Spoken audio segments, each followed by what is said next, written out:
parallel too. Oh yeah. That's what is that? Up and down. What is it? No, I don't know what is it called. You can go this fascial lines. Is that Oh yeah, fascial lines. Same. But you can do it as one. So I could. I'm trying to stay out of the camera, but I could drag this way and just elongate, or I could do an actual fascial line. Once I would warm up this quad, you can take a whole direct pressure and just go right up the length of the muscle. Think of it as, alright, so every muscle, you have a bone, right? Off the bone grows this saran wrap kind of material called fascia. That fascia envelops muscle fibers. Each muscle fiber has its own piece of saran wrap around it. Then that whole bundle is wrapped in another casing of saran wrap. So move it to her when she's talking too. Like a chicken breast. So you have your icicle saran wrap on this one. So every muscle fiber has its own little saran wrap casing. Then each bundle has its own saran wrap around it. Well, those bundles are called compartments. One muscle compartment could get stuck to another compartment, and that's just really tight, sticky fascia. So what I'm doing is I like to do a fascia line to unzip the muscle compartments. Because if something is stuck together, you want to give it some room to move. You get a better glide and function out of your muscle if they're not all adhesed and stuck together. So if it's all stuck together and Rachel goes through it and now breaks down some of the muscle fiber, what happens with the fibers now? What do you think would happen? Come loose. They come loose, but now what's going to happen though? Are they just going to stay like that and that's the end? Or are they going to want to heal themselves? So it's almost causes a little bit of disruption. So almost a healing process will kind of kick in, and you'll get muscle realignment if you do it correctly, and you the person keeps elongated. Okay. So, but what that needs is fluid. What that needs is pressure. What that needs is all sorts of stuff. But it's why my wrists and my elbows are all in line. And I'm actually, I don't know if you can see this, I'm leaning in with my body. Look how she's rocking. If I was just pushing with my thumb, look how she kind of stops rocking, right? Look how much more pressure I get out of that. It feels so much less like work when I'm using my whole body, but I'm creating more of a change in her. You can do some opposing thumb kneading.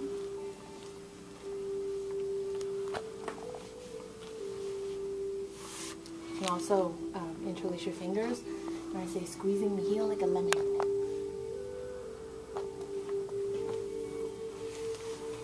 Use some soft fist.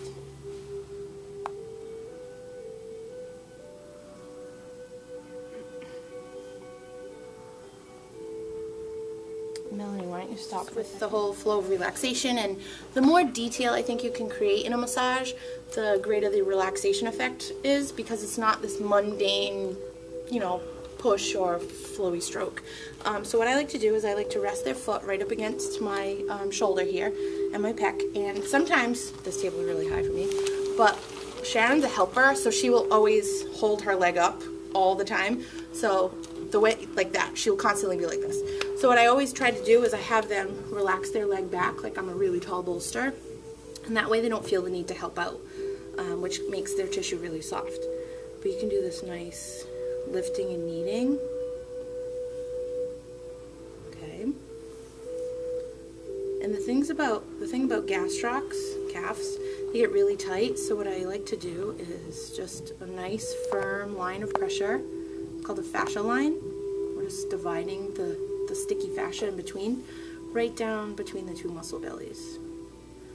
You can see with my fingers. Is that too much pressure? Oh my God, no. Okay. Then what you can do, because no drooling. Just laying there like, oh my God, I need so much work. So the other thing too is they not only get stuck together, the two muscle bellies, but they also get stuck to their attachments on the sides of your legs. So I like to just, I'm using 2 fingers so you can see, but I use all my fingers mostly like this. And notice how I'm kind of like scratching.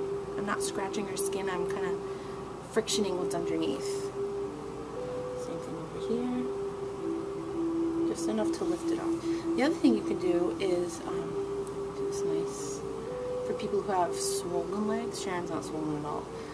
People that have a lot of water retention, it's nice to just kind of move the fluid around. can just rake, this is called finger raking, through the tissue. Relax your leg. You getting cramp?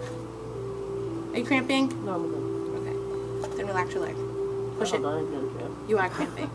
Sharon will always cramp because she's caffeinated at all times and underhydrated all the Eat your time. bananas. Gallons of water is what she needs. Stop, relax. The other thing you can do too, I've seen students massage the feet in this position too.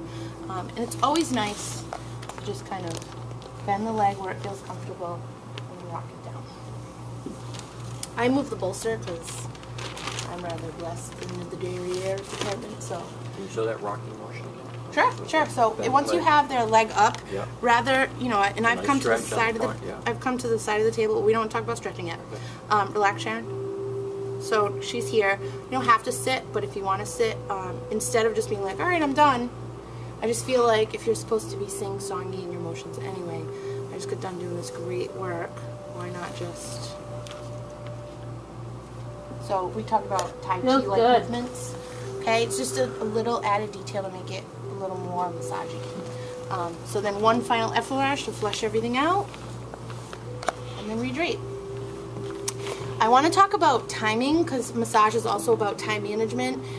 I just took a lot of time doing that leg. In a 60-minute massage, the back of one leg should take you about, what, 3 to 5 minutes total. So at first, please don't try to adhere to that time crunch. Just know that that's what's going to happen eventually.